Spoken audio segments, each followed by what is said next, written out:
O Evangelho segundo Marcos, capítulo 3. O homem da mão ressequida. De novo, entrou Jesus na sinagoga e estava ali um homem que tinha ressequido uma das mãos. E estava observando Jesus para ver se o curaria em dia de sábado, a fim de o acusarem. E disse Jesus ao homem da mão ressequida: Vem para o meio. Então lhes perguntou: É lícito no sábado fazer o bem ou fazer o mal? Salvar a vida ou tirá-la? Mas eles ficaram em silêncio. Olhando-os ao redor, indignado, conduído com a dureza do seu coração, disse ao homem: Estende a mão. Estendeu-a e a mão lhe foi restaurada. Retirando os seus fariseus, conspiravam logo com os herodianos contra ele e como lhe tirar a vida. Jesus se retira à cura de muitos à beira-mar. Retirou-se Jesus com seus discípulos para o lado do mar. Seguiam da Galileia uma grande multidão, também da Judéia, de Jerusalém, da Idumeia, da além do Jordão e dos arredores de Tiro e de Sidom. Uma grande multidão, sabendo quantas coisas Jesus fazia, veio ter com ele. Então recomendou aos seus discípulos que sempre lhe tivesse pronto um barquinho por causa da multidão, a fim de não o comprimirem, pois curava muitos, de modo que todos os que padeciam de qualquer enfermidade se arrojavam a ele para tocar.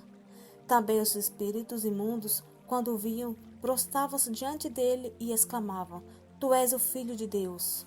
Mas Jesus lhes advertia severamente não os pusesse à publicidade. A escolha dos 12 apóstolos e os seus nomes.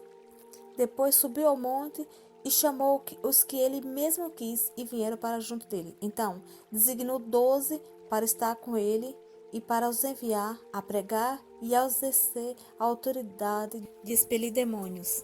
Eis os 12 que designou: Simão, a quem acrescentou o nome de Pedro, Tiago, filho de Zebedeu, e João, seu irmão, aos quais deu o nome de Boanerges, que quer dizer filho do trovão, André, Felipe, Bartolomeu, Mateus, Tomé, Tiago, filho de Alfeu, Tadeu, Simão o Zelote e Judas o Iscariote, que foi quem o traiu.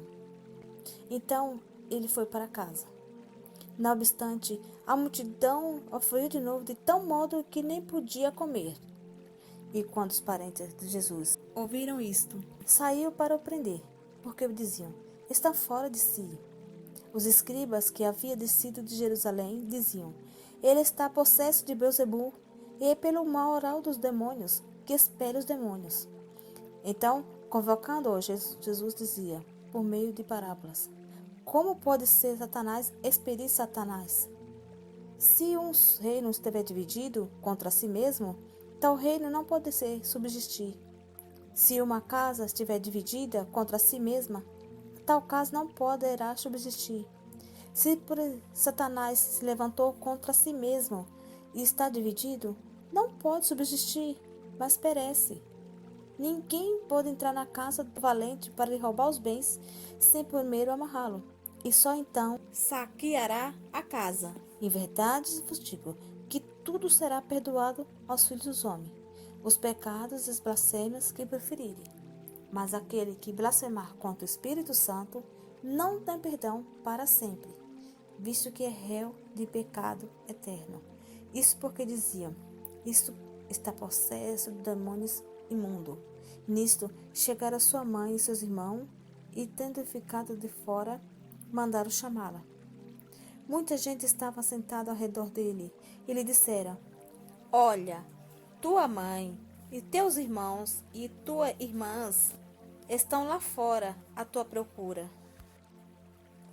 Então eles, olhando, respondeu, dizendo: Quem é minha mãe e os meus irmãos? E, correndo o olhar pelo que estavam assentados ao redor, disse: Eis a minha mãe e os meus irmãos, porque qualquer que fizer a vontade de Deus, esse é o meu irmão, a minha irmã e a minha mãe.